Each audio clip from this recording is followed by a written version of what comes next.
Goeienaand, ons staan hier by meneer Henny Baartman, die uittredende president van SSD Rugby. Daar word vanaand afskeid geneem van hom. Meneer Baartman, hoe voel u? Eugene, ek voel vanaand baie tevrede. Ek is 'n gelukkige man. Ek voel ek het my beste gedoen vir SWD Rugby. Meer kon ek nie doen nie. En ek sien met groot vertroue uit en baie hoop sien ek uit aan my nuwe rol by SARU, om vir SARU van diens te wees, soos wat ek by SWD was, en net om my beste te lewer ten alle tye by SA Rugby. Ek voel dat ek van groot waarde vir hulle kan wees, en ek sal altyd poog om net my beste te lewer. Natuurlik groet ek SWD met gemengde gevoelens. Dit was 12 jaar, dit was 'n lang tydperk, ek het dit geniet.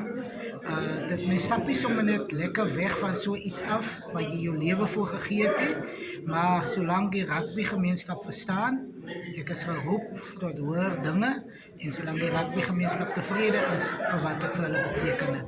So ek stap hoopvol weg tot Eugene, en ek is baie dankbaar vir die afskeidgeselligheid wat die personeel en bestuur gereël het vanaand saam met my rugbyvriende, die media en so aan, en dit wys vir my dat daar 'n blyk van groot waardering is vir die werk wat ek gedoen het in SWD Rugby, en mag dit met hulle goed gaan. SWD Rugby, mag dit goed gaan met ons klubs, en ek glo die regte leiers aan boord sal toesien dat dinge gebeur in SWD.